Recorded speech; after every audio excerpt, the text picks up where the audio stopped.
Oke, assalamualaikum warahmatullahi wabarakatuh. Salam sejahtera bagi kita semua. Di pertemuan 13 ini kita akan membahas tentang penegakan hukum yang berkeadilan. Ya, teorinya seperti ini ya teman-teman. Tapi teman-teman mungkin sering melihat, sering menemukan bahwasanya ternyata keadilan itu terkadang tidak sesuai dengan keadilan kadang-kadang ya. Karena kenapa?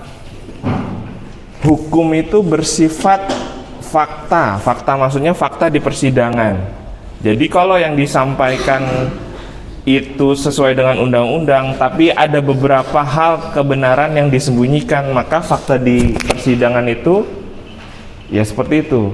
Kadang-kadang kok aneh, ada yang dihukum tinggi, ada yang dihukum rendah, karena terkadang pada saat fakta di persidangan itu sifatnya subjektif, siapa yang akan menyampaikan. Jadi untuk hukum ini saya harap teman-teman sadar terhadap hukum, dan kalau bisa jangan bersinggungan dengan hukum, karena hukum itu mahal, keadilan itu mahal bagi yang tidak punya uang, ya kan. Pernah teman-teman kasus Vina? Iya, yang dituduh menjadi pembunuh, akhirnya rumahnya kejual. Ada yang rumahnya di Cirebon sini? Iya.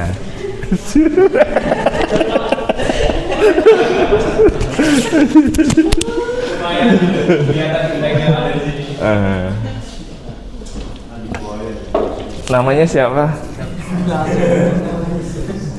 Izin memperkenalkan diri. Nama taruna dewasa Dueni Kurniawan. Asal Kota Tegal, Pak. Oh, Tegal, dekat Cirebon. Tapi kenal ya? Pernah Cirebon. Siapa? Oke, pernah Cirebon. Kamu pernah nggak kena tilang?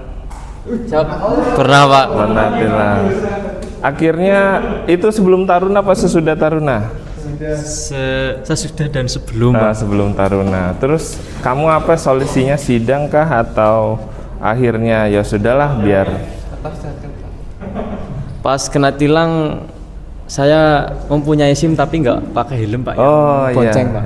Bonceng nggak pakai helm. Akhirnya yang belakang ngambil helm, Pak. Oh ya udah, berarti dimaafkan. Siapa? Itu namanya restoratif justice. Jadi dimaafkan. Restoratif justice. Jadi dimaafkan. Jadi ibaratnya rujuk lah. Ya udahlah, ini aja. Itu berarti bijaksana penegak hukumnya. Jadi pernah dengar istilah restoratif justice? Gita. Oh, Nurul Afni. Coba di online. Online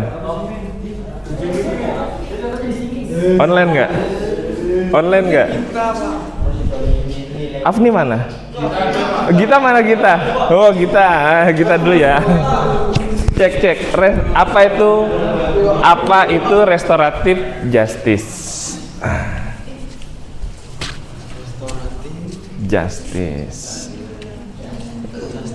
Gita Novi Saharani.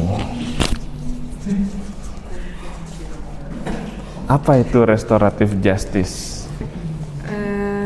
Fokus utamanya bukan pada penghukuman pelaku, tapi pada pemulihan keadaan korban. Iya, jadi pemulihan keadaan normal. Yang tadi siapa namanya?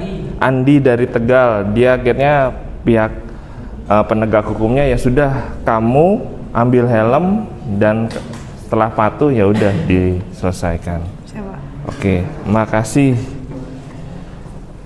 Gita Novia.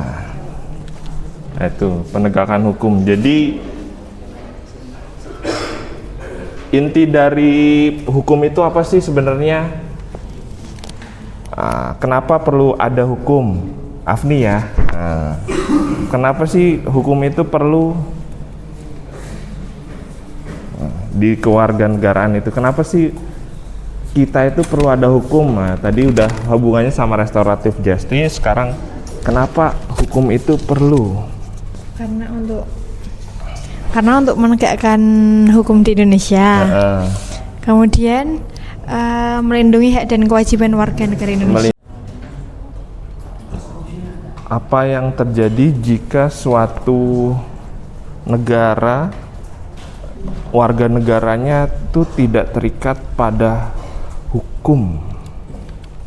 Menurut Ahmad Rifai. Ahmad Rifai dari Bekasi, Pak. Bekasi, Brebes, Tegal, Brebes, Bekasi. Izin Pak, izin menjawab untuk Iya. negara kalau misalkan nggak punya keadilan, yang pertama tidak tertib, yang kedua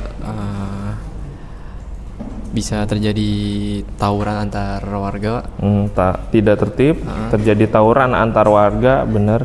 dan yang terakhir bisa menimbulkan perpecah belahan antar warga dan negara juga, Pak. Bisa menimbulkan perpecahan antar warga dan negara. Iya, betul. Oke, ada lagi kira-kira? Udah, Pak, itu. Udah. Oke, makasih Ahmad Rifai. Sama-sama, Pak. Berikutnya Safik. Nah, ini tadi yang disampaikan Ahmad Rifai itu adanya tawuran, apa tadi, tawuran ya? Tawuran antar warga. Itu kalau nggak ada hukum. Sementara di Indonesia ini ada hukum, tapi kok tetap tawuran. Nah, tolong dijawab mana, Ahmad? Safik, ya Safik. Pak RT nih, Pak Ketua, Pak RW ya, Pak RW, Pak Haji, Pak Haji, Pak Haji. Safik, tadi disampaikan oleh Ahmad Rifai bahwasanya diharapkan kalau ada hukum di suatu negara itu salah satunya adalah tidak terjadi tawuran. Tetapi ternyata ada aja di Indonesia nih masih ada tawuran. Itu penyebabnya apa kira-kira? Itu mungkin bisa jadi penyebabnya karena kan konflik kayak perbedaan pendapat ataupun ada yang memulai dari salah satu kubu. Ada yang memulai dari salah satu kubu, oke. Ya, itu mungkin bisa memperpecah belah suatu kubu tersebut kan bisa. Kalau bisa diomongin baik-baik kan enak, Pak, seperti itu. Oke, karena ada perpecahan di satu kubu, kalau bisa diomongkan baik-baik kan clear ya? Ya, clear, Pak. Kan jadi nggak jadi satu masalah, tapi bisa diajak untuk apa sih namanya? Diselesaikan Ya, secara musyawarah mufakat. Ya, seperti itu, Pak. Oke, makasih. Ya, siap, Pak. Tapi kenapa tetap terjadi tawuran?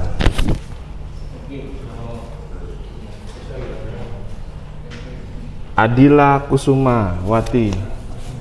Iya. Tapi kenapa masih ada aja tetap terjadi tawuran? Ini kan solusinya tadi yang disampaikan oleh Safik. Tapi Dil, kenapa masih terjadi tawuran? Itu penyebabnya apa? Kenapa? Kamu pernah ngeliat tawuran? Pernah. Ikut? Enggak. Ceritakan dulu tahu. Gimana? Enggak, Pak. Tangerang, kamu Tangerang? Tangerang, Pak. Iya, Tangerang. Iya. Mungkin kurangnya pengawasan sih, Pak. Kurangnya pengawasan. Terus penegakan hukumnya tuh mungkin sanksinya yang kurang berat. Sanksinya jadi kurang. orang-orang sekeliling masih yang tawuran tuh masih ya udah ibaratnya gitu, Pak. Sanksi yang kurang tegas, kurangnya pengawasan. Satu lagi apa tadi? Yang kamu sampaikan benar tadi. Apa? Jadi lupa tadi kan kurangnya pengawasan. Terus penegakannya kurang. Jadi orang di sekeliling anggapnya sanksinya nggak berat, jadi ya udahlah diinin lagi. Misalkan udah ditangkap, ternyata dilepas gitu ya. Udah nanti juga lepas kayak gini lagi kayak ya. masalah sebelumnya. Nanti teman-teman saya juga datang demo kantor polisi nanti dilepasin kan ya. Iya, Pak. Ya bisa jadi gitu. Berarti pertama penegak hukumnya tidak masuk secara pengawasan.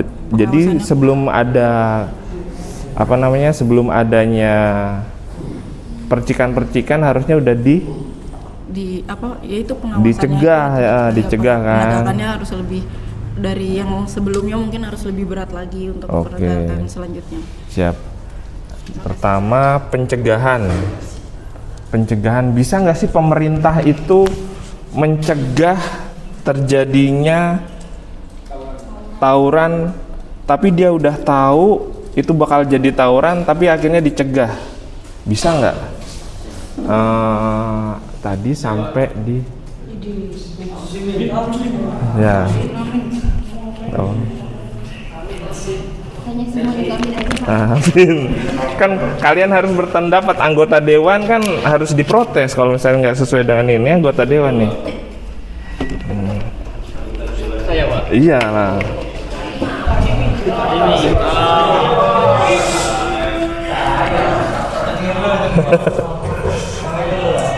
Video ini akan menjadi kenangan kalian waktu berkuliah dengan saya. Nanti saya ulang ya Pak ya pertanyaannya Pak. Iya, Bentar, Pak. Jadi tadi pertama yang disampaikan oleh Dila ya, Dila itu bahwasanya pertama pencegahan, yang kedua itu pengawasan ya, pengawasan, terus yang yang apa Dil tadi Dil? Penegakan sanksinya kurang. Satu lagi, dua ya? Udah cukup Pak sanksi. Sanksi sama pengawasan ini kan pertanyaan dia tuh harusnya pemerintah adalah datang untuk mengawasi sebelum terjadinya atau sikapnya preventif. Pencegahannya, maksudnya pertanyaannya, pemerintah udah ada belum sih untuk mencegah hal tersebut? Siap, baik. Mohon izin Pak untuk menjawab sebelumnya. Kalau untuk mencegah tawuran dulu, ya Pak. nama asal. Mohon izin Pak, tahu. izin menjawab.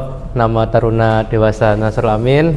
Izin untuk menjawab, yaitu asal Brebes. Asal Karawang Pak. Oh, Karawang. Jawa Barat Pak. Karawang. Mohon izin Pak, untuk pencegahan dari tawuran tersendiri itu yaitu sudah diterapkan oleh Gubernur Jawa Barat Pak. Oh, Gubernur Jawa Barat, Kang. Siap, yaitu Kang KDM atau Kang Deddy Mulyadi. Asik. Siapa? Lagi viral tuh. Siapa? Iya. Dulu sebelum waktu awal-awal menjabat, beliau pernah menyampaikan bahwa untuk pelajar SMP maupun SMA yang untuk melakukan tawuran, tindak pidana, tindak kekerasan, kayak seperti tawuran, terus merokok, membawa kendaraan, dan satu lagi mabuk-mabukan dan pergaulan bebas, itu akan dimasukkan ke dalam barak militer Pak, yang tepatnya di Bandung. Iya. Nah di situ akan ditempa selama kurang lebih 3 bulan Pak. 3 bulan. Siapa? Mada Bintal. Siapa? Nah dan dari SMP dan SMA di Karawang pun sudah ada yang masuk ke barak militer Pak. Perwakilan atau? Yang nakal-nakal, yang perwakilan itu Pak. Nah setelah melakukan kegiatan di barak militer itu Pak, alhamdulillah ada hasilnya Pak. Saya lihat dari beritanya Pak. Iya, jadi anaknya lebih baik dan lebih lebih paham gitu apa arti hidup itu bahaya apa enggaknya gitu Pak, melakukan tindakan seperti itu Pak. Baik Pak, terima kasih Pak. Oke, makasih. Kamu luar biasa. Siap. Cocok jadi anggota dewan. Amin ya Allah. DPRD Pak. DPRD. Fraksi apa? Partai apa kira-kira? Nasrul Amin Pak. Nasrul Amin. Fraksinya Nabi. Nanti ya. Oke. Paling ganti kayak Komang. Siap.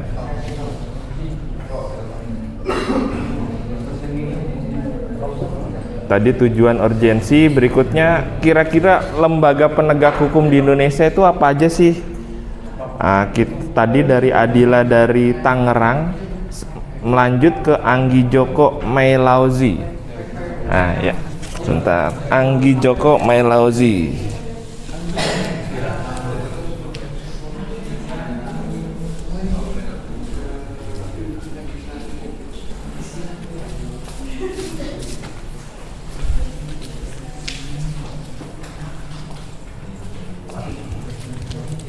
Lembaga apa saja penegak hukum yang ada di Indonesia?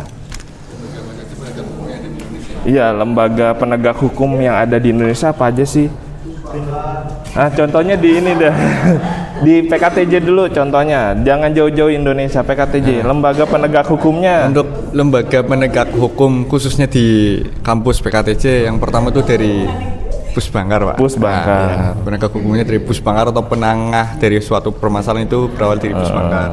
Nanti dari Pusbangkar kita bisa menangani, nanti ke atas lagi dari bagian kabak keteranaan seperti itu, Pak. Oke. Kabak baru ke direktur ya. Siap, mungkin hierarkinya seperti itu. Petugasnya namanya siapa? Untuk petugas apa itu, Pak? Petugas penegak hukum di PKTJ. Untuk petugas hukum di PKTJ ada beberapa dari pengasuh, Pengasuh. ya. Terus dari pengasuh ada pelatih, Pelatih sama pengasuh beda. beda, Pak. Kalau pelatih itu lebih condong melatih gitu, Pak. Nah, kalau pengasuh itu lebih menyeluruh itu, Pak, baik dalam aspek apapun, Pak, seperti itu. Contoh pelatih itu pelatih TNI gitu. Oh, Pak. TNI itu Nah, pelatih. Kalau pengasuh lebih ke pengasuh lebih ke pegawai juga, ke pegawai juga. Pengasuh ke pelatih. Kalau pelatih itu TNI. Iya. Kalau drum band pelatih juga atau pengasuh? Kalau drama itu lebih ke pelatih juga, karena sifatnya melatih bisa dari pelatih luar ataupun dari dalam juga. Yang menindak pelatih atau pengasuh? Dua-duanya bisa. Dua-duanya bisa. Oke, itu di PKTJ kita nge-zoom out apa zoom in ya? Nah, kita ke zoom in ya. Kita ke Indonesia. Di Indonesia lembaga penegak hukum Yang terutama apa aja kira-kira? penegak hukum Lembaganya KPK, KPK betul. Kejaksaan. terus penegak hukum juga ada dari Polri juga, TNI Polri juga bisa, Pak. Seperti itu yang saya tahu, Pak. TNI Polri. Ya. Oke, terima kasih. Ya, terima kasih. Luar biasa wawasanmu luas. Terima kasih, Pak. Sekarang saya ke Anita Wahyu Lestari. Tadi dari mana asalnya? Siap, mohon izin memperkenalkan diri. Saya Anggi Joko Meleusi dari kelas TROC asal Tegal. Asal Tegal. Oke. Anita, pertanyaannya tugas KPK itu secara spesifik apa sih? Nah, mana Anita Wahyu Lestari? Oke. Sudah tahu? Anita Wahyu Lestari, kenalkan diri silakan. Izin memperkenalkan diri, nama Taruni Dewasa Anita Wahyu Lestari, nama panggilan Anita, Prodi TRO kelas C asal Mojokerto. Izin Pak, untuk tugas KPK adalah memeriksa adanya tindakan kecurangan atau korupsi yang dilakukan oleh aparat-aparat pemerintahan, baik itu pemerintahan pusat maupun daerah. Ya, pusat maupun daerah. Setelah KPK itu memeriksa, lalu ada diindikasi adanya tindakan korupsi, maka selanjutnya bisa diproses dan dilakukan penahanan. Gitu, Pak. Dilakukan di pengadilan dan ditahan ya. Sekarang makasih Anggi ya.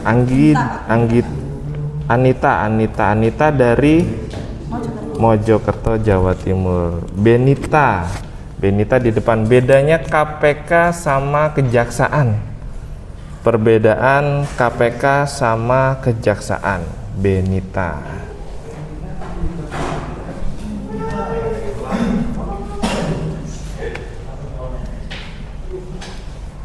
Menurut Benita, kan tadi sudah disampaikan sama Anggi bahwasanya ada KPK, ada kejaksaan, ada pengadilan. Kalau kejaksaan sama KPK bedanya apa? Ya. Baik Bapak, izin untuk menjawab apa bedanya KPK dan kejaksaan. KPK sendiri sudah dijelaskan oleh rekan Anita bahwasanya melakukan penyelidikan, kemudian penanganan terhadap tindak korupsi atau kecurangan yang dilakukan oleh aparat-aparat pemerintah di Indonesia, baik itu mau pusat maupun daerah. Namun ketika kejaksaan itu lebih luas Pak lingkupnya. Mereka juga melakukan suatu penyelidikan dan penanganan, nggak cuma pemerintahan. Oh, nggak cuma pemerintahan, siap. Nggak cuma pemerintahan, termasuk lebih ke masyarakat juga sih menurut saya. Bedanya kalau KPK itu khusus korupsi, iya. Kalau kejaksaan secara umum. Oke. Makasih Benita, penjelasan yang sangat luar biasa. Terima kasih banyak Bapak. Tadi lembaga, sekarang hambatan.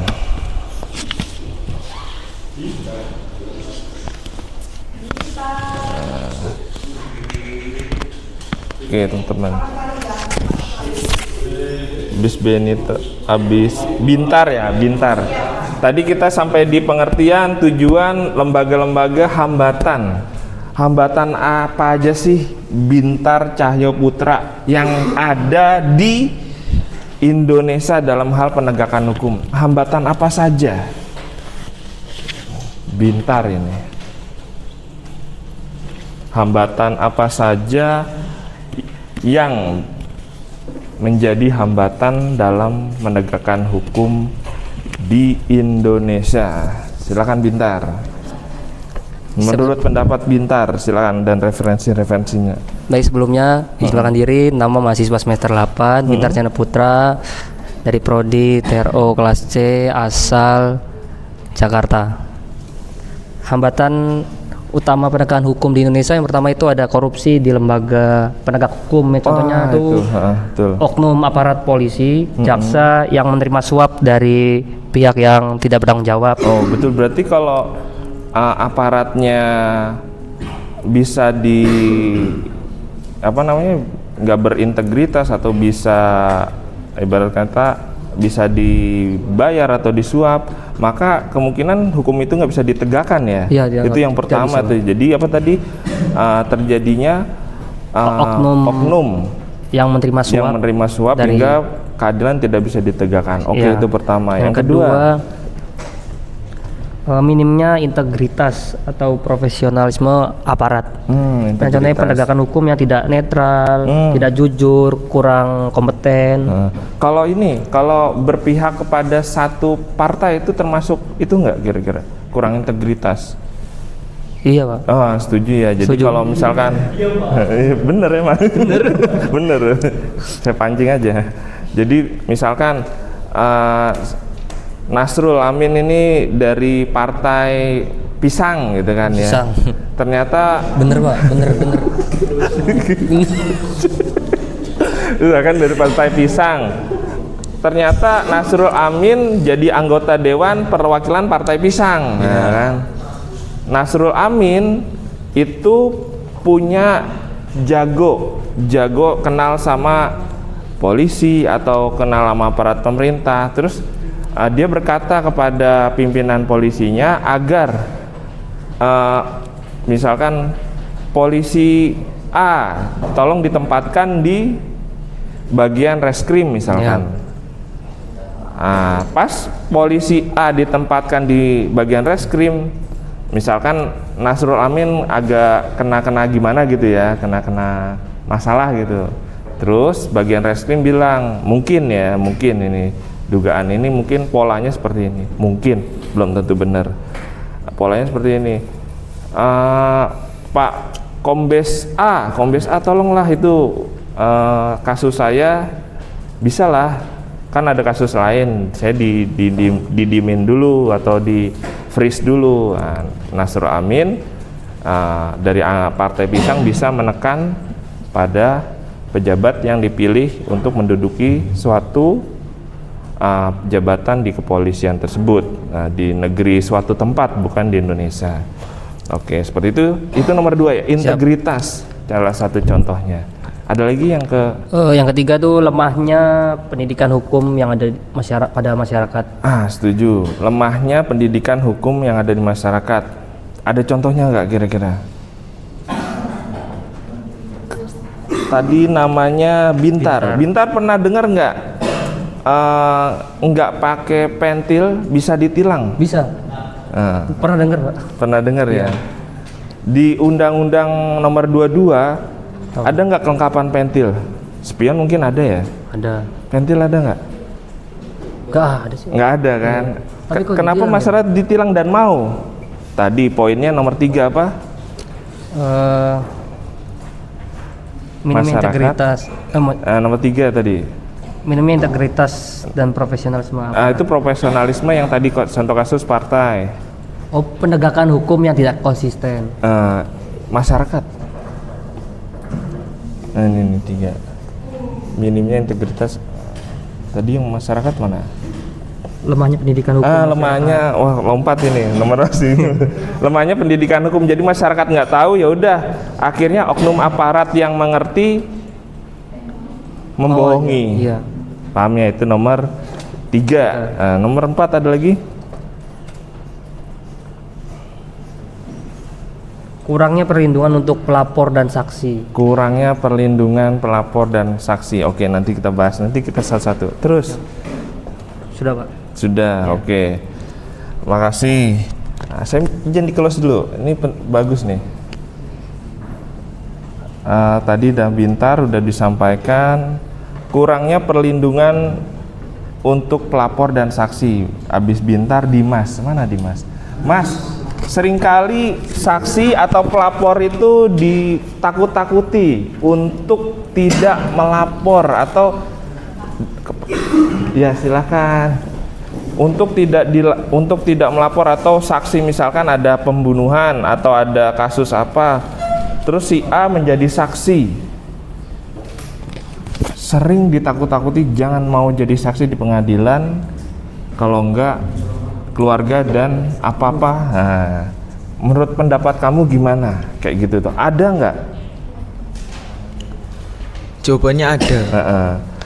Contoh apa gimana?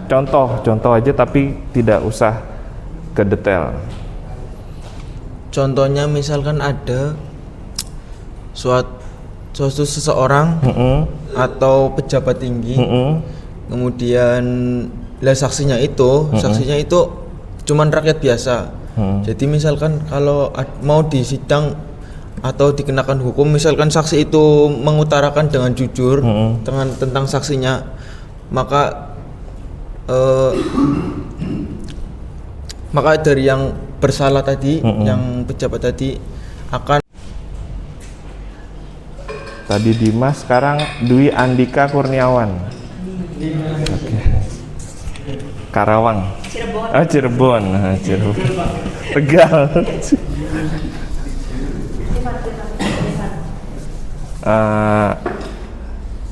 Di Indonesia itu berbelit-belitnya birokrasi itu menyebabkan hambatan penegakan hukum. Kamu paham nggak? Kira-kira pernah nggak sih ada di lapangan itu yang menyebabkan hambatan penegakan hukum terhadap karena adanya berbelit-belitnya suatu birokrasi? Ada, Pak. Contohnya seperti di jalan raya. Di jalan raya contoh. Seperti kalau di jalan itu di lampu merah itu ngobrol, Pak. Ngobrol. Di lampu merah ngobrol. Siapa yang ngobrol?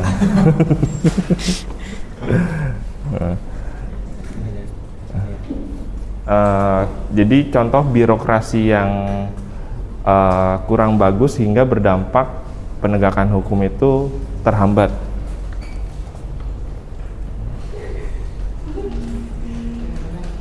Nah, Zefa mungkin ya. Zev, bentar Zev.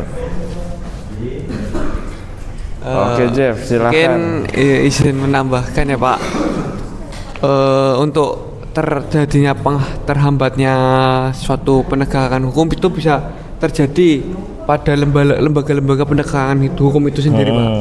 Contohnya untuk beberapa akhir-akhir ini banyak penegakan hukum seperti Disub, terus juga ada kepolisian yang seharusnya mereka sebagai pelopor untuk menegakkan hukum di Indonesia itu malah sebagai contoh buruk seperti terdapatnya pungutan liar sebagai pengendara yang dilaksanakan oleh oknum sebagai oknum. Nah itu walaupun kita para pengendara itu sudah loyal dengan aturan menggunakan helm, terus membawa surat-surat, tetapi masih ada aja oknum dari lembaga-lembaga penegakan hukum itu sendiri yang melakukan hal untuk menghambat dari penegakan hukum itu sendiri. Nah itu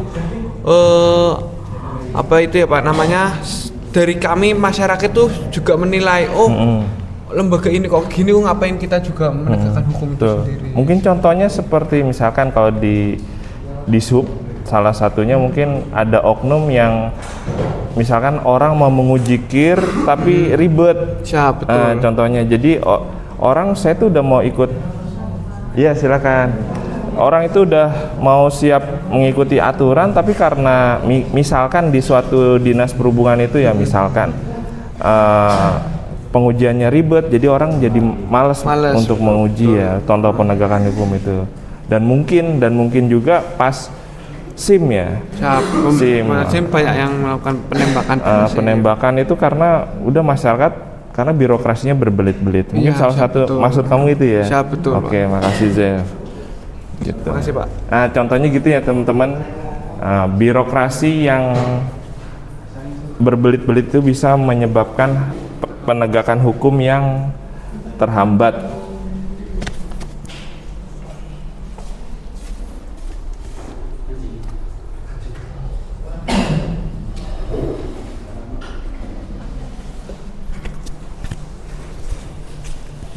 Oke, berikutnya kita masuk relevansi penegakan hukum berkeadilan bagi profesi bidang otomotif dan transportasi.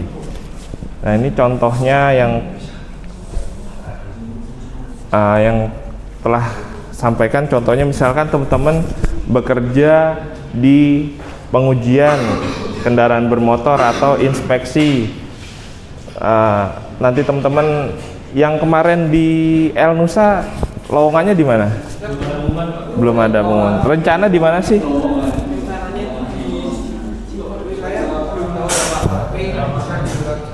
Pekerjaannya apa?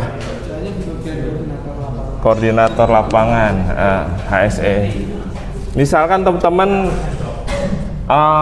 diberikan checklist untuk kendaraan untuk berangkat. Nah, itu jangan berbelit-belit. Misalkan mungkin ada uang salam tempelnya, mungkin ya untuk zaman dulu ya, akhirnya bisa cepat atau apa. Kalau ini diharapkan teman-teman itu bekerja di profesinya sesuai dengan ketentuan yang berlaku, seperti itu.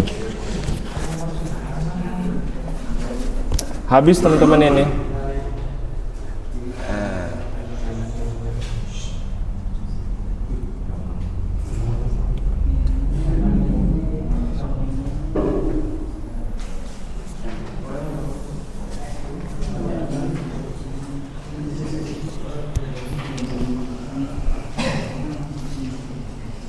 Sampai di Dimas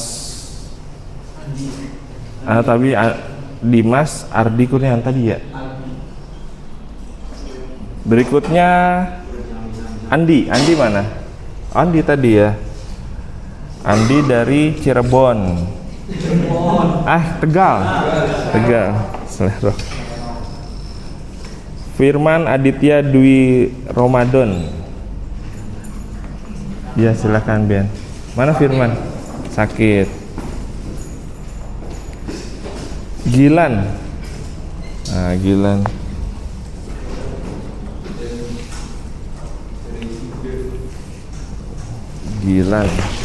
Bagaimana upaya, menurut pendapat kamu, upaya yang dilakukan dalam rangka menegakkan hukum dalam kehidupan bermasyarakat?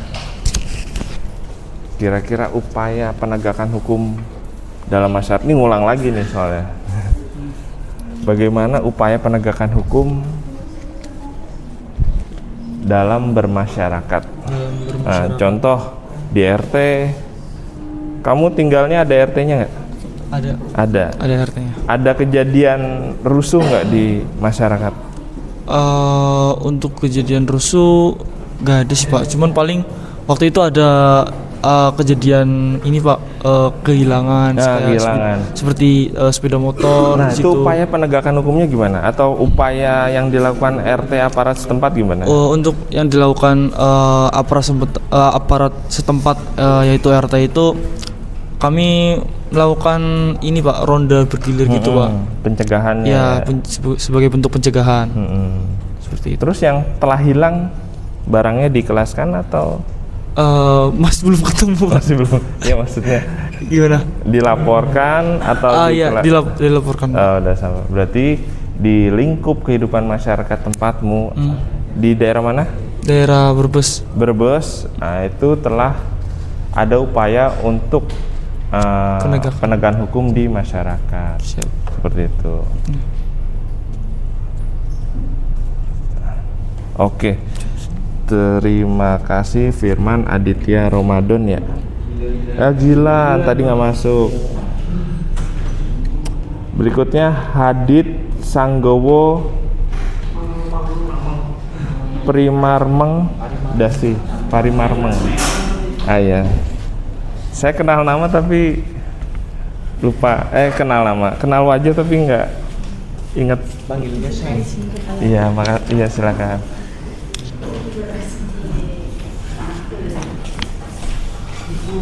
Nah, kita kenapa dalam kewarganegaraan itu prinsip keadilan itu harus kenapa keadilan itu perlu ada di masyarakat? Nama dulu.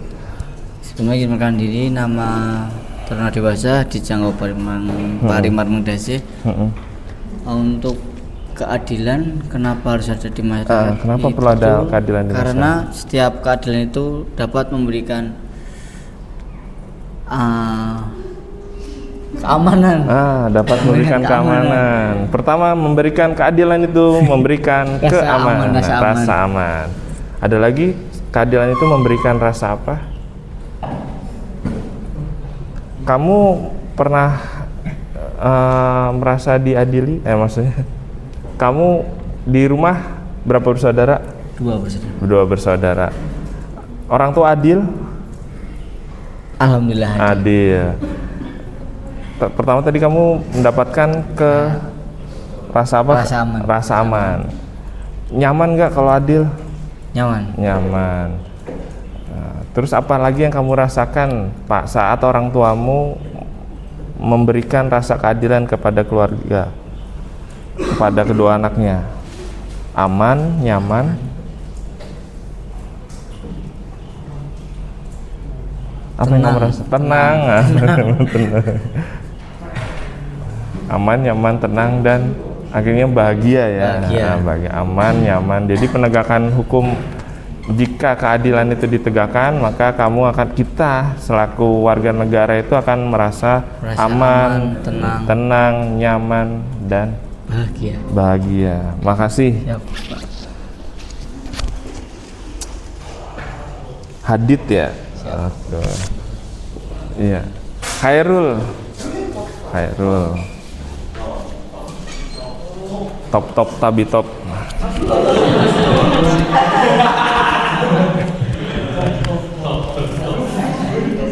Pertanyaannya kepastian hukum. Kepastian hukum itu yang salah itu dihukum, yang benar yang nggak dihukum. Jadi ada kepastian hukum. Kenapa di masyarakat itu perlu ada kepastian hukum?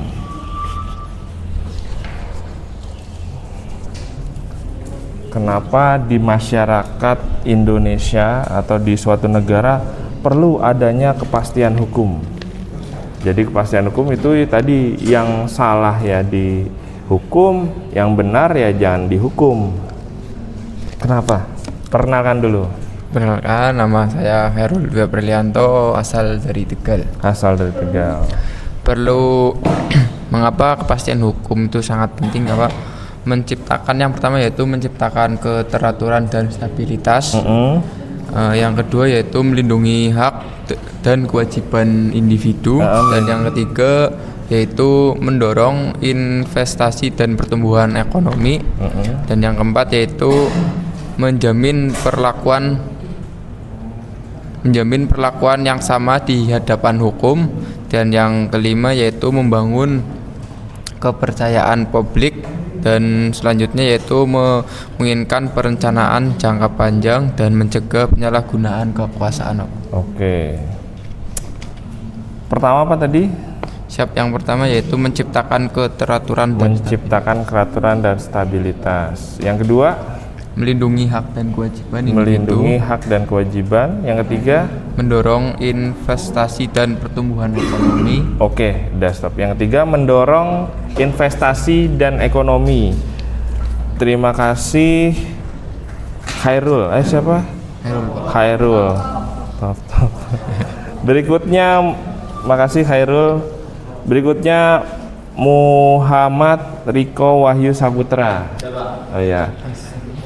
Kenapa tadi kan salah satu kepastian hukum? Kepastian hukum itu adalah mendorong investasi. Menurut pendapatmu, Khairul,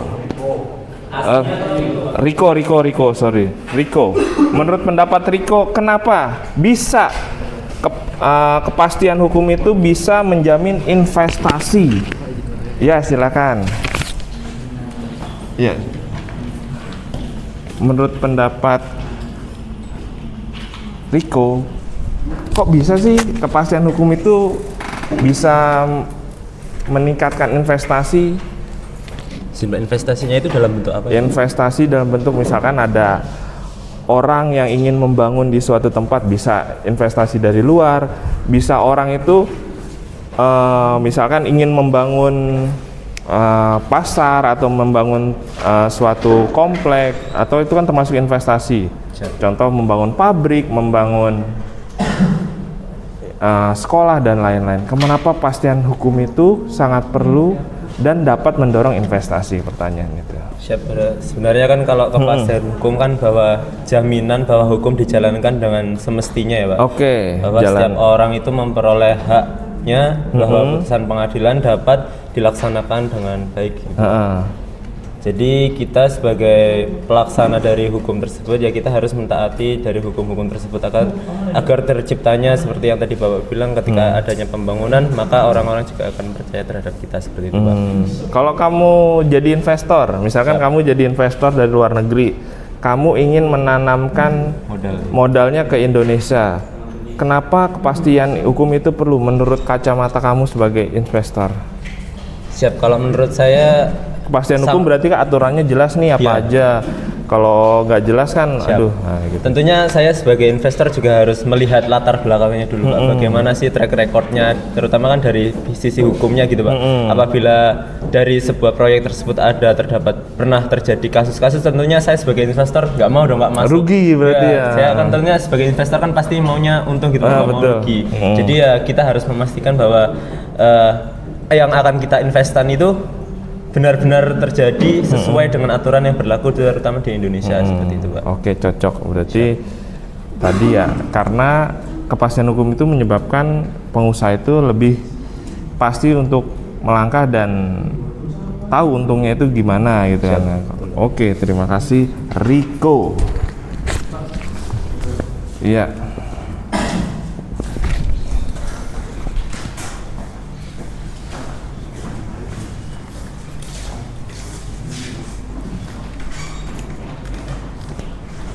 Berikutnya kemanfaatan.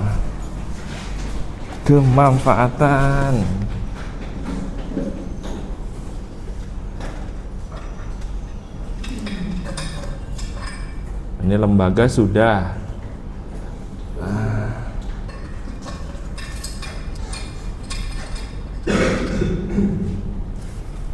Oke. Iya, silakan. Ada yang tanyakan? Ya, silakan. Izin Pak, izin tanya, tadi kan ada terkait dengan ketetapan apa itu Pak, hukum kan Pak, penetapan hukum. Nah itu walaupun sudah dari berita-berita di televisi atau di berita-berita di koran ya Pak, itu kenapa sih Pak di Indonesia tuh walaupun sudah ada ketetapan hukum, kalau terjadinya semisal kesalahan ini ditetapkan hukum pidana segini, itu tetap masih ada kebijaksanaan yang menurut kami itu para masyarakat tuh nggak sesuai dengan itu ya Pak. Itu kenapa ya Pak? Oke, karena di aturan hukum itu ada yang namanya batas. Teman-teman pernah baca undang-undang LLAJ, maksimal sekian, minimal sekian. Nah di situ tuh nanti ada faktor. Pertama etikat baik, terus ketidaksengajaan, terus embel-embel apa itu ya. Nah itu dibuktikan disampaikan oleh pengacara. Itu jadi bagaimana range antara misalkan pembunuhan itu disengaja atau tidak sengaja itu pengacara yang sampaikan. Sementara kalau pembunuhan sengaja itu berencana itu kan kalau nggak salah 20 tahun apa ya? Lupa 50. Hah? Seumur hidup ya? Nah, ternyata itu bisa Pak, itu saya ada pembunuhan berencana pakai pisau misalkan ya. Siapa? Pas kebetulan saya nggak tahu Pak, tiba-tiba ada pisau di situ. Ya udah saya pakai aja membunuh. Nah, misalkan padahal di situ udah direncanakan mau taruh pisau di situ.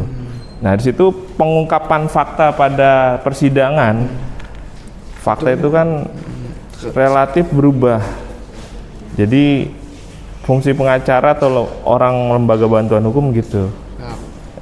Karena range kecuali apa ya? Kecuali AI mungkin ya. Hukuman sekian.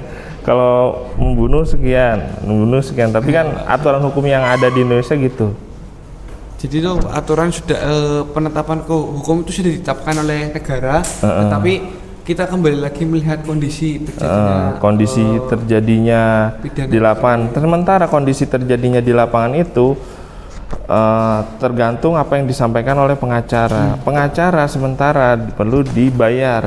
Berarti orang yang bisa menyampaikan kondisi secara real atau membela saksi itu hanya orang yang bisa membayar pengacara atau orang yang bisa membela dirinya. Tapi bisa nggak ya di pengadilan itu orang tanpa pengacara? Sulit Pak. Sulit ya.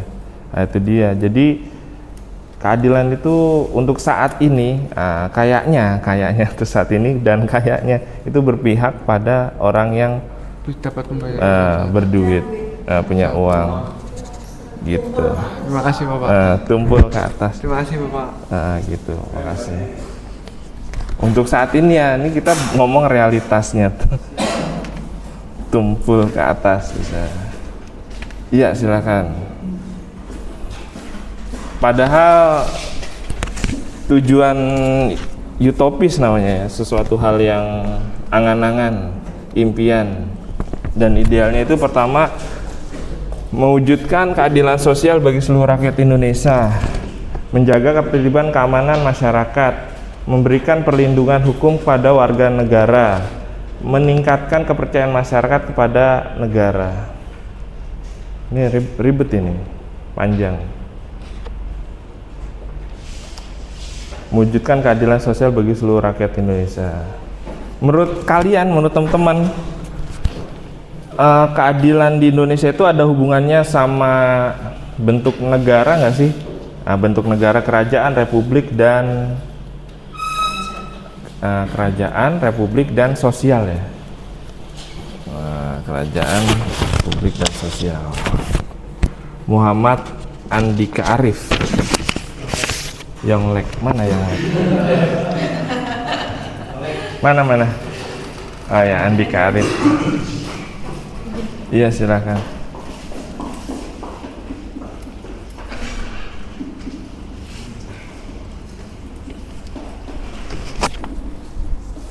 Saya sampai lupa tadi Pak. Pertanyaan apa saya tadi? Nggak tahu saya juga. Lupa ya.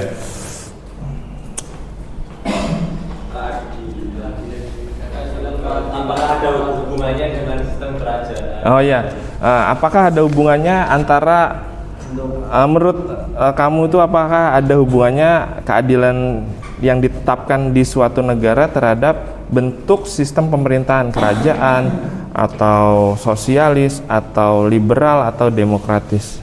Menurut kamu ada nggak? Hukum Pak.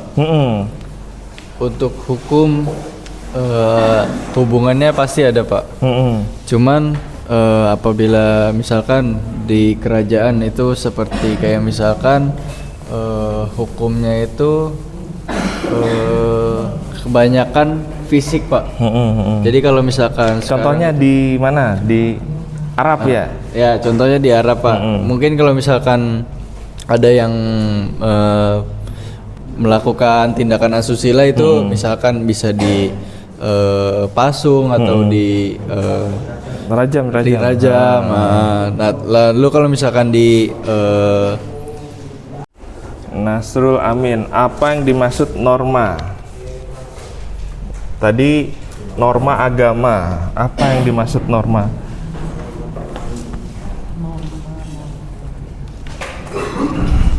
Atau udah nonton bioskopnya norma? Siap, belum Pak. Emang apa sih Pak bilangnya, nggak tahu siapa? Katanya hot ya Pak? Iya. Tante Wulan Guritno. Siapa?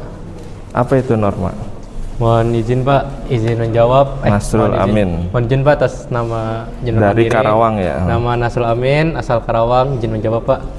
Untuk norma sendiri itu perilaku standar Pak. Kalau ibaratnya itu ciri khas daerahnya masing-masing Pak. Kalau kita misalkan Tegal, Jawa dan Sunda itu kan hanya berbeda Pak norma dan ininya Pak. Suatu tempat itu semua perilakunya tuh punya adatnya masing-masing Pak. Norma itu adalah satu adat, aturan, oke, terus? Ya pasti ya kita kita tinggal dimanapun itu kita harus menghargai norma yang ada di situ Pak. Oke. Contoh norma di Sunda, di Karawang, ada nggak norma? Normanya Pak, saya kurang paham Pak. Saya di kota Pak. Contoh norma di kota? Siapa? Ya karena di lingkungannya kan bukannya kota banget. Iya. Yang merasa paling kota, asik. Enggak, soalnya kan ada nggak apa-apa, saya belum tahu Pak, ini Bapak yang di kampung Pak. Ya sebenarnya sama aja sih Pak, kayak hal yang di Jawa Pak. Harus menghargai, misalkan dari anak kecil ke orang tua, kita harus menghargai orang tua. Salah satu norma. Sopan santun juga ada Pak. Sopan santun termasuk norma. Nah terus ya zaman dulu waktu di tempat tinggal saya kan masih belum kota dulu Pak. Masih saya kecil tuh namanya ada, waktu itu saya sering kasih tahu jangan sering main malam-malam keluar. Jangan sering main keluar, itu norma. Jangan sering main malam keluar. Iya Pak. Itu norma. Oke. Pagi setelah maghrib untuk apa? Untuk anak kecil gitu Pak. Oke. Ada lagi? Mungkin Nasrul. Apa lagi? Cukup sih Pak. Oke, siap. Oke, makasih Nasrul. Berikutnya Nova Hotmaida Samosir depan ya. Ini dari Sumatera ya. Iya Ben. Iya Ben. Kita diskusi aja kok sampai jam 10 besok. Mungkin kita karaoke.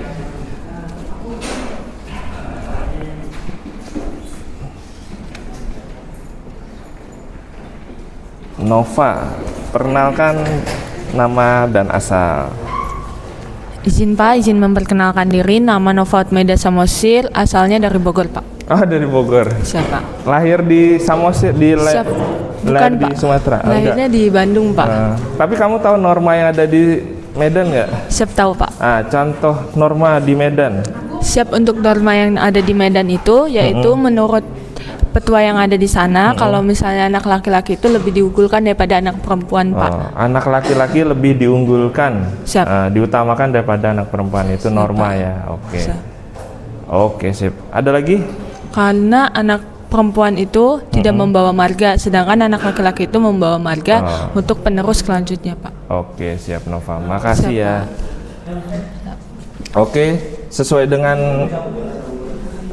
Nova sama Nasrul. Berikutnya, pertanyaan berikutnya ke Oka Bagus. Oka, norma itu ditulis apa tidak ditulis? Apa diukir di dalam hati sanubari yang terdalam?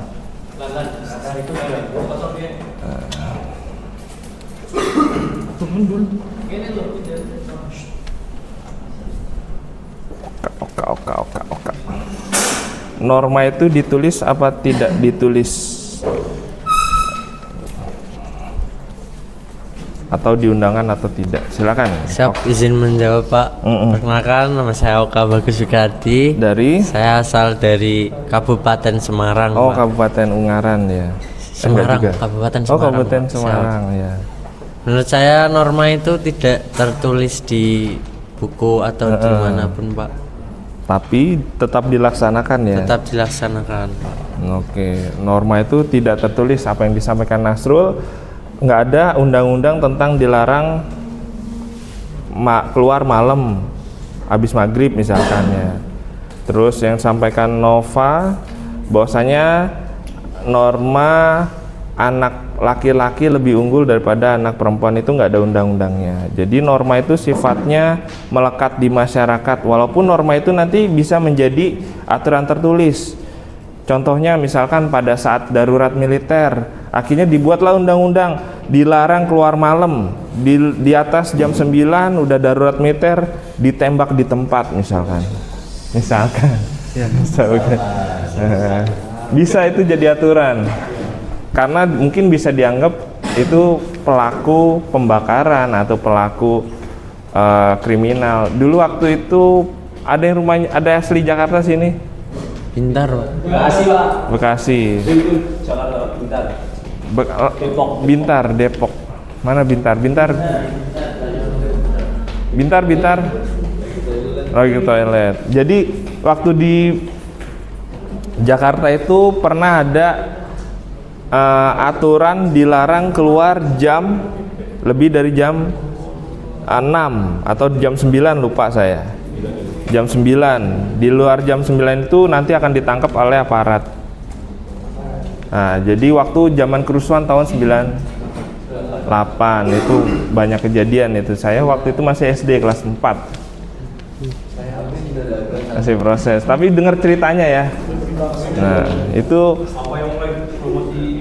norma bisa dijadikan aturan hukum. Jadi banyak sebenarnya norma di Indonesia ini. Misalkan nanti suatu saat Indonesia dijadikan kerajaan. Nah, orang yang nggak hormat kepada orang tua bisa jadi undang-undang ya, dikeplak kepalanya misalkan gitu.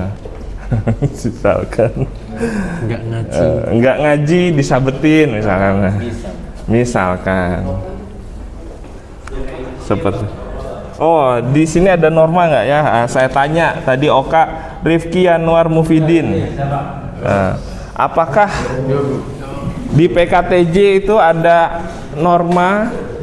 Tadi udah disampaikan norma itu aturan tidak tertulis. Menurut Rifki, lebih banyak normanya atau lebih banyak aturannya? Aturan itu undang-undang ya. Lebih banyak. Sebentar. Oke. Sabar.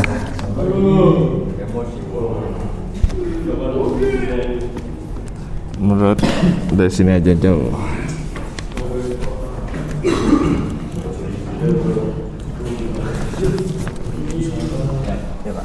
Rifki Anwar. Perkenalkan nama, asal. Izin mandiri, nama Taruna Dewasa Rifki Anwar Bidin dari Banyumas Pak. Banyumas. Menurut pendapatmu, kan kita lagi membahas tentang norma dan atur undang-undang. Ada iklan. Ya, Pak. Menurut pendapatmu di PKTJ ini banyak norma atau aturan tertulisnya? Kalau menurut saya sendiri Pak, untuk di PKTJ sendiri paling banyak norma Pak. Norma. Untuk dari tarunanya sendiri Pak. Oke, contoh sebutkan 2 norma. Untuk dari kegiatan Pak, dari mulai pagi mungkin kita harus manajemen waktu, dari kita bangun tidur maupun kita sholat dan maupun kita melaksanakan senam pagi itu ada waktunya sendiri, dan itu termasuknya normal Pak. Aturan yang perlu kita laksanakan Pak. Dan yang kedua terkait dengan akademik Pak, kita itu diwajibkan untuk berkuliah dan untuk belajar. Jadi di situ kan ada ujian, di situ ada mungkin tugas-tugas yang diberikan dari dosen, dan itu termasuk juga norma dari akademik. Oke.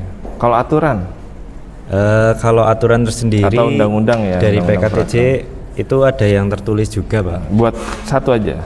Oh. Untuk yang aturan tertulis mengenai tentang keseragaman kita selama sehari-hari Pak. Terkait dengan di hari Senin kita memakai PDH, di malam hari kita memakai PDL dan seterusnya Pak. Kalau nggak ikut aturan? Kalau tidak ikut misalkan aturan, ini lagi pakai PDH, tiba-tiba kamu pakai barepack, PDO sendiri, kecil-kecil, maka Pak Mungkin ada sanksi secara dari pelatih Pak, dan mungkin ada teguran juga dari dosen terlebih dahulu Pak. Oke. Untuk sanksinya nanti akan ditentukan oleh pelatih itu seperti apa, mungkin bisa lari atau jalan jongkok. Pernah lihat aturannya? Untuk terkait PDD ada Pak. Ada. Pernah lihat pasal berapa, ayat berapa? Oh saya belum. Belum, berarti tidak mengetahui ya. Oke, siap. Oke, terima kasih. Terima kasih Pak. Oke teman-teman, jadi itu teman-teman. Dan satu lagi bedanya norma dan aturan itu atau undang-undang, kalau norma itu nggak bisa dihukum ya teman-teman ya.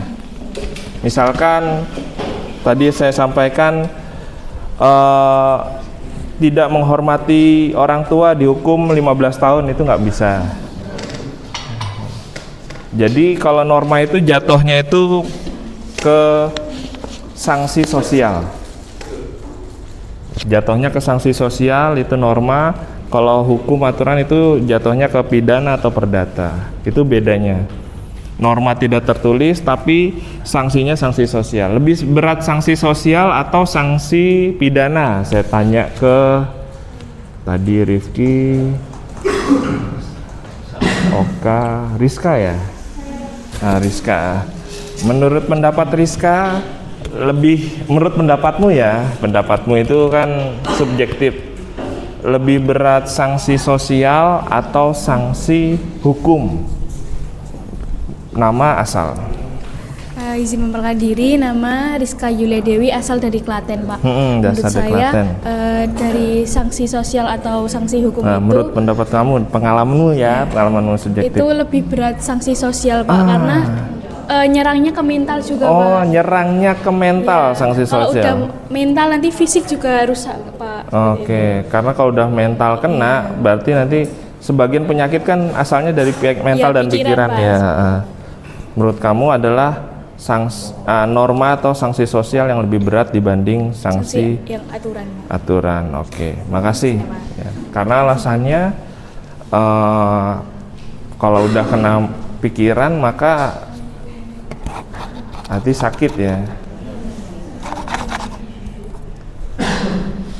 Kalau udah kena pikiran hati sakit.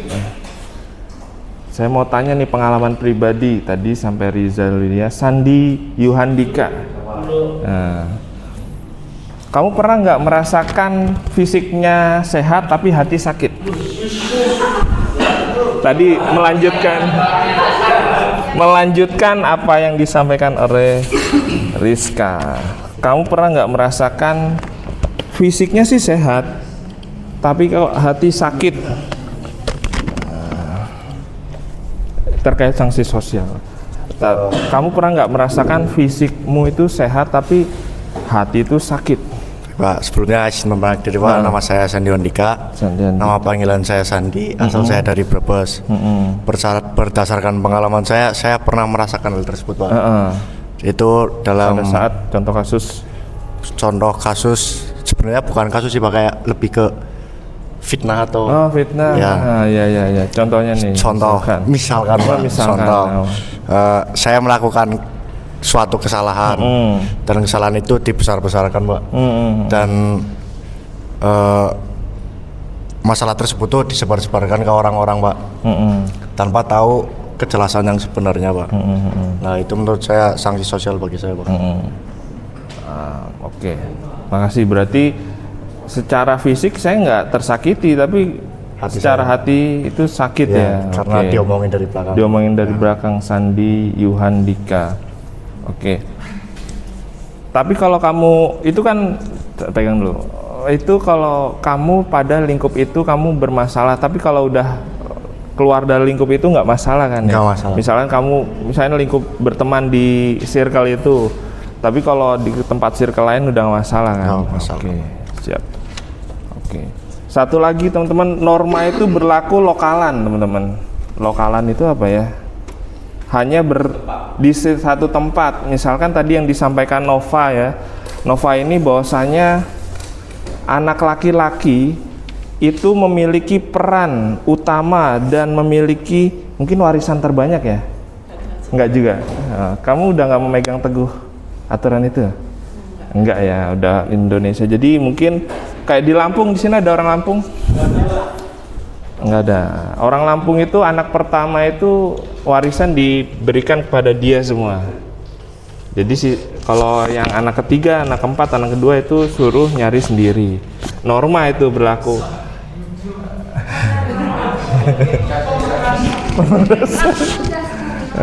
Orang Lampung yang anak pertama itu contoh kasus teman saya seangkatan orang Lampung. Semua hak waris diserahkan ke dia, tapi itu nggak aturan tertulis, tapi aturan norma. Tapi kalau Lampung ditaruh di Jawa nggak bisa, Lampung ditaruh di ini nggak bisa, itu namanya norma. Tapi kalau aturan lalu lintas di Lampung nggak pakai helm, di Jawa juga nggak pakai helm akan kena hukum. Itu salah satu norma. Sanksi sosial, terus berlaku lokalan, terus tidak tertulis. Itu norma. Tapi norma itu menjadi dasar hukum yang tadi saya sampaikan. Jika suatu saat terjadi sesuatu hal, misalkan norma keluar di luar jam 9 itu dilarang, itu norma. Tadi pas kondisi darurat norma di keluar jam 9 akan ditembak, itu bisa dijadi aturan misalkan gitu. Jadi awal mula dari aturan itu norma. Tapi nggak semua norma menjadi aturan atau undang-undang. Ada yang ditanyakan? 10 menit lagi, 9.40. 5 menit lagi teman-teman. Ya, Riko ya, Riko. Ini saya video buat kenangan teman-teman nanti kuliah barangkali setelah lulus. Riko, silakan Riko, kita diskusi. Kalau saya nggak bisa jawab, saya lempar ke teman-teman. Siapa? Kan waktu itu, jadi mau izin bertanya Pak. Waktu itu kan waktu sidang yang presiden itu Pak, yang Mahkamah Konstitusi kan disiarkan di TV ya Pak. Iya, yang kan Prof Edi waktu itu sebagai saksi ahli ya Pak. Beliau itu mengatakan bahwa MK yang ini bukan, yang wakil, persetujuan wakil bukan, yang wakil di Gibran ini bukan. Yang sebelumnya makanya. Sebelumnya. Yang waktu beliau jadi saksi ahli itu. Okay. Jadi Prof Edi itu mengatakan hukum itu adalah seni berinterpretasi atau berpendapat, dan fakta itu netral tergantung siapa yang membacanya gitu Pak. Iya. Nah itu memang berlaku di semua hukum atau gimana itu Pak? Betul. Pernyataan pertama apa tadi? Seni berinterpretasi atau berpendapat. Hukum itu ada di hukum itu kita pegang aja. Hukum itu norma ya teman-teman ya. Hukum itu jangan salah ya. Hukum itu adalah sesuatu yang tertulis, misalkan undang-undang LLAJ. Undang-undang LLAJ, contoh kasus misalkan seseorang yang tidak pakai helm atau SIM lah. Ada yang buka undang-undang 22 tentang SIM coba. Tentang SIM, ChatGPT, Undang-Undang 22 tentang SIM pasal berapa? Itu saya pernah lihat itu. Yang bunyinya ditindak jika apa gitu. SIM pasal 77 ayat 1 bunyinya berdasarkan pasal 86 sebagai bukti kompetensi pengemudi, registrasi pengemudi yang dilanggarnya, penggolongan jenis saksi pelanggaran mengemudikan kendaraan tanpa memiliki SIM yang sah merupakan pelanggaran lalu lintas dan dapat dikenakan sanksi pidana. Menyatakan bahwa setiap orang yang menggunakan kendaraan di jalan yang tidak memiliki SIM dipidana dengan pidana kurungan paling lama 4 bulan dan denda paling banyak 1 juta rupiah. Nah itu ada 1 juta rupiah. Jadi ada 2 interpretasi. Pertama mengemudikan pidana, misalkan pidana kurungan paling lama 4 bulan dan denda 1 juta. Merupakan pelanggaran lalu lintas karena dikenakan sanksi pidana di jalan tidak memiliki SIM yang sah. Mana tadi sini? Ya, tanpa memiliki SIM yang sah merupakan pelanggaran lalu lintas dan dapat dikenakan sanksi pidana. Nah, di sini misalkan kalian punya SIM tapi udah mati, sah nggak? Tidak. SIM-nya sah tapi kan ya sudah aktif Pak, udah nggak berlaku. Sudah nggak berlaku. Itu cara kita menginterpretasikan. Ya, menginterpretasikan, berpendapat sah nggak. Misalkan pada saat, satu lagi nih ya, pada saat terjadi kasus itu SIM-nya itu sehari lagi mau mati, terus sidangnya pas waktu sidang SIM-nya udah mati, itu sah apa enggak? Waktu sidang. Jadi waktu kejadian SIM-nya itu besoknya mau mati. Ya. Terus pas sidangnya SIM-nya udah mati. Sah apa enggak? Sah, Pak. Karena waktu kejadian masih bisa berlaku. Nah, berarti kamu mampu menginterpretasikan apa itu aturan. Ya. Jadi kalau orang yang enggak, jadi tadi kan menurut Prof Edi itu orang yang mampu menjelaskan atau menginterpretasikan aturan tersebut. Iya. Nah, jadi kalau orang nggak mampu menginterpretasikan aturan tersebut, punya logika, punya dasar hukum dan lain-lain, makanya perlu ada kalau misalkan ke pengadilan nggak ngerti tentang interpretasi suatu aturan, maka diperlukan seseorang. Iya. Kamu tahu seseorang itu siapa namanya? Saksi ahli, Pak. Saksi ahli. Iya. Saksi ahli itu bisa diundang dari penuntut ataupun penuntut, penegak, yang disangka atau tersangka. terdakwa. Jadi ada tuh saksi ahli bisa dari penuntut atau jaksa atau dari tersangkanya gitu. Jadi ada dua.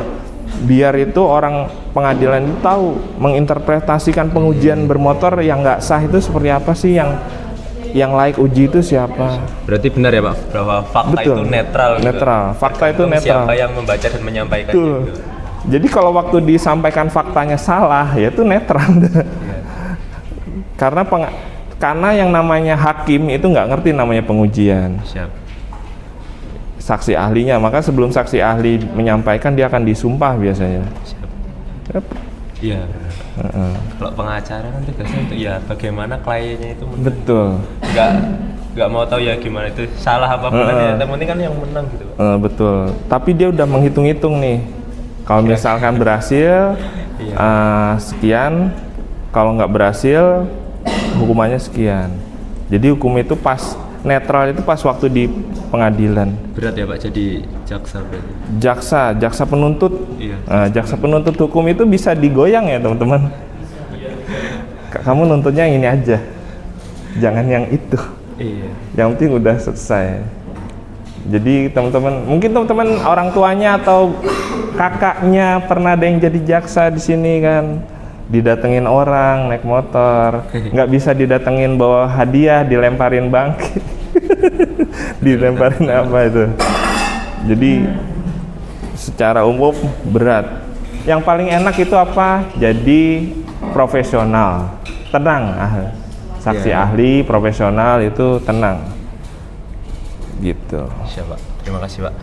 Dan ada juga Prof Edi pernah menyampaikan bahwasanya hukum itu harus memiliki tegap dan memiliki kekuasaan. Maksudnya kekuasaan itu kekuatan. Jadi kalau hukum nggak punya berkekuatan, maka hukumnya akan tidak banyak dipatuhi orang. Makanya kemarin terkait kejaksaan itu akhir-akhir ini Pak Prabowo ini Presiden Indonesia mengirimkan, ada nggak tahu beritanya? Tentang kejaksaan apa hakim ya yang dikirim pengamanan. Tahu nggak berita itu? Aidil tahu Aidil? Nah, komentar sebentar. Aidil.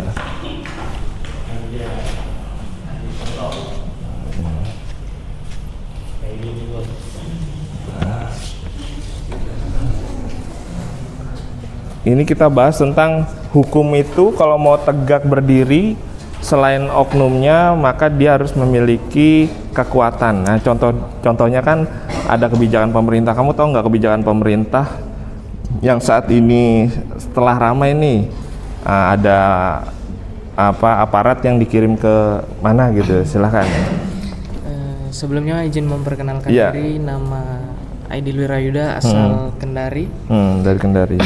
Dengan mengingat dari persoalan-persoalan yang lagi trending topik di negara Indonesia ini, contohnya seperti kasus-kasus korupsi besar di Indonesia itu sekarang lagi marak-maraknya terungkap Pak. Jadi tentunya dari pihak penegak hukum khususnya dari pihak Kejaksaan Agung itu dari keterangan dari Kejaksaan Agung itu banyaknya teror maupun ancaman-ancaman yang berbahaya keluarga maupun anggota-anggotanya. Maka dari itu Presiden Indonesia Bapak Prabowo membuat suatu kebijakan atau aturan yang dimana bantuan keamanan diberikan kepada lembaga Kejaksaan Agung ini dari pihak Komisi Militer agar ancaman-ancaman itu bisa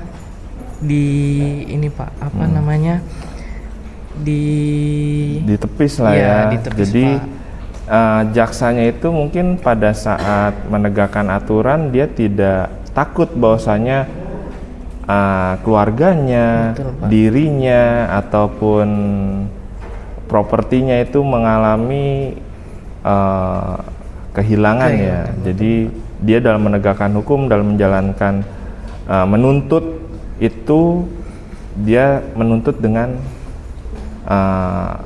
objektif sesuai dengan pelanggaran yang dilakukan ya. Iya, betul, bener ya Dil ya. Betul, berarti penting ya penting penting suatu instansi penegak hukum itu diberikan rasa aman dalam menegakkan keadilan. Betul, Pak. Oke, makasih Dil. Pak. Oke, waktunya mau habis. Ada yang mau ditanyakan lagi teman-teman? Kita diskusi panjang lebar. Cukup ya?